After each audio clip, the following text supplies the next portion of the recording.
पहला पाठ उत्पत्ति ग्रंथ 12 वचन 1 से 9। अब्राम चला गया जैसा कि प्रभु ने उससे कहा था। प्रभु ने अब्राम से कहा, अपना देश, अपना कुटुंब और अपने पिता का घर छोड़ दो और उस देश जाओ जिसे मैं तुम्हें दिखाऊंगा। मैं तुम्हारे द्वारा एक महान राष्ट्र उत्पन्न करूंगा, तुम्हें आशीर्वाद दूंगा और तुम्हारा नाम इतना महान बनाऊंगा कि वह कल्याण का स्रोत बन जाएगा। जो तुम्हें आशीर्वाद देते हैं मैं उन्हें आशीर्वाद दूंगा, जो तुम्हें शाप देते हैं मैं उन्हें शाप दूंगा। तुम्हारे द्वारा पृथ्वी भर के वंश आशीर्वाद प्राप्त करेंगे।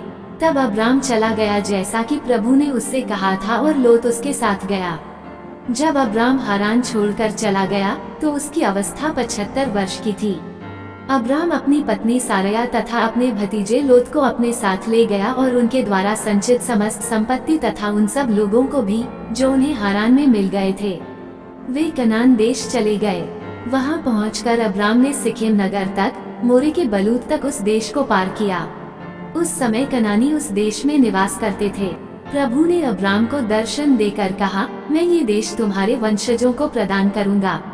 अब्राम ने वहां प्रभु के लिए, जिसने उसे दर्शन दिए थे, एक वेदी बनाई। उसने वहां से बेतल के पूर्व के पहाड़ी प्रदेश जाकर पड़ाव डाला। उसके पश्चिम में बेतल और पूर्व में आए था।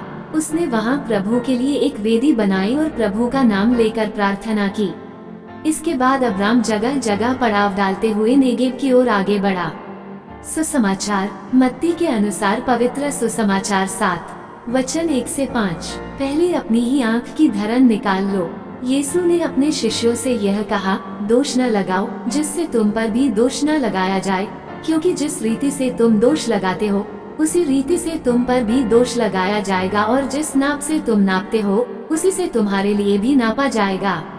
जब तुम्हें अपनी ही आँख की धरन का पता नहीं है तो तुम अपने भाई की आँख का तिनका क्यों देखते हो? जब तुम्हारी ही आँख में धरन है तो तुम अपने भाई से कैसे कह सकते हो, मैं तुम्हारी आँख का तिनका निकाल दूं? रे ढोंगी, पहले अपनी ही आँख की धरन निकाल लो, तभी अपने भाई की आँख का तिनका निकालने के लिए अच्छी तरह देख सकोगे। मनन चिंतन। हम में से कोई नहीं चाहता कि लोग हमें कठोरता से आंकें, लेकिन हम अक्सर दूसरों के बारे में जल्दी राय बना लेते हैं बिना उनकी पूरी सच्चाई जाने। आज यीशु हमें याद दिलाते हैं कि जैसा हम दूसरों के साथ करते हैं वैसा ही हमारे साथ होगा।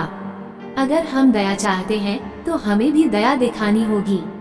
अगर हम चाहते हैं कि लोग हमारे साथ सहानुभूति रखें तो हमें भी वैसा ही करना होगा। दूसरों को आंकना अक्सर हमारे भीतर के घमंड और आत्मा धार्मिकता से आता है, लेकिन सच्चाई यह है कि केवल ईश्वर ही हर दिल को जानता है। केवल वही सच्चा और न्यायपूर्ण न्याय कर सकता है। यीशु हमें एक और रास्ता दिखाते हैं, नम्रता, सहनशीलता और करुणा का। दूसरों की गलतियों की ओर देखने से पहले हमें अपने हृदय को ईश्वर के सामने लाना है।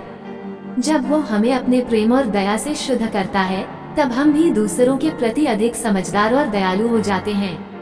याद रखें, जैसे हम देंगे वैसा ही हमें भी मिलेगा। जब हम प्रेम और क्षमा बांटते हैं तब हम ईश्वर के स्वरूप को प्रकट करते हैं। आमीन।